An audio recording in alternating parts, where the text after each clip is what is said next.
Mais d'abord, Catherine Ney, avec nous tous les vendredis. Bonjour Catherine. Bonjour Dimitri, bonjour à tous. Oui, dans 15 jours, c'est la date anniversaire de l'invasion russe en Ukraine. Le président Zelensky vient d'achever sa tournée en Europe. L'itinéraire a été très chargé de sens.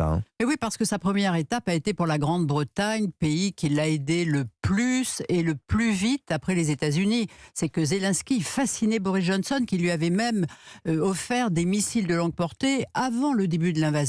Et il a été reçu par le roi Charles III à Buckingham, le Premier ministre Rishi Sunak, comme la réincarnation de Churchill. Voilà, les parlementaires l'écoutaient éblouis, bouche ouverte. Ce grand homme, à la silhouette pourtant brève, musculeuse, en tenue militaire, mais pas de gradé avec des médailles, car il dégage un leadership incroyable, un courage, une volonté, une force de conviction pour amener son peuple du côté de la liberté et de l'histoire avec un grand H. Et c'est vrai que pour lui, les Anglais seront toujours là. Deuxième étape, donc, c'était Paris. Emmanuel Macron l'a reçu hier soir à dîner.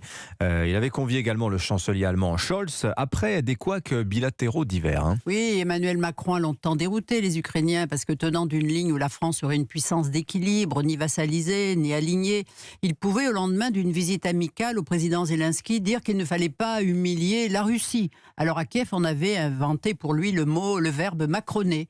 Interrogé par Isabelle Lasserre dans le Figaro, qui demandait à M. Zelensky s'il était toujours agacé par lui, il a répondu « Je crois qu'il a changé et qu'il a changé pour de vrai cette fois ».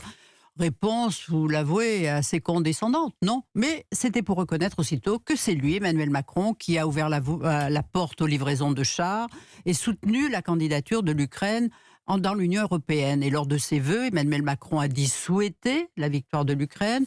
Dans le grand salon d'hiver de l'Élysée, il a décoré Zelensky de l'ordre de Grand Croix de la Légion d'honneur. Mais entre parenthèses, petit rappel, en 2006, Jacques Chirac, qui s'était opposé à la guerre américaine en Irak, avait pareillement décoré Vladimir Poutine, avec lequel il entretenait alors les meilleures relations.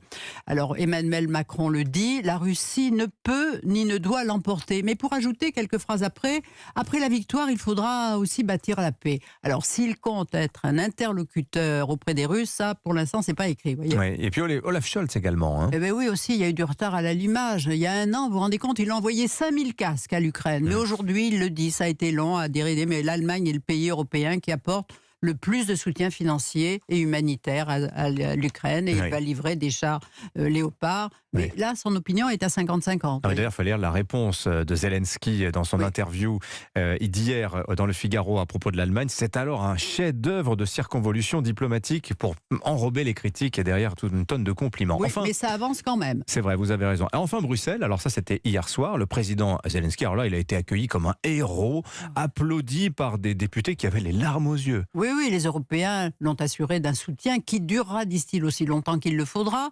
Mais il ne s'engage pas encore à lui livrer les avions de chasse qu'il réclame, parce qu'il faut d'abord former les pilotes, n'est-ce pas?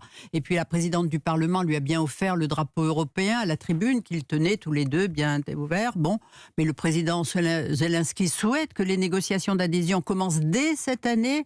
Il faudra quand même que l'Ukraine réponde aux 7 critères nécessaires, donc ça ne va pas se faire tout de suite. En nous aidant, les Européens cèdent eux-mêmes, plaide M. Zelensky, mais résumé, l'Ukraine ne peut pas reculer, doit gagner. Poutine ne reculera pas et veut gagner. Donc l'espoir d'un cessez-le-feu est aussi fuyant que l'horizon. Information de la nuit aussi, Emmanuel Macron songerait à retirer la Légion d'honneur à Vladimir Poutine, celle-là même décernée par Jacques Chirac en 2006, comme vous nous l'avez raconté. Merci Catherine Ney. On vous retrouve demain avec plaisir, 10h sur Europe 1 avec Pierre de Villeneuve dans Les Grandes Voix.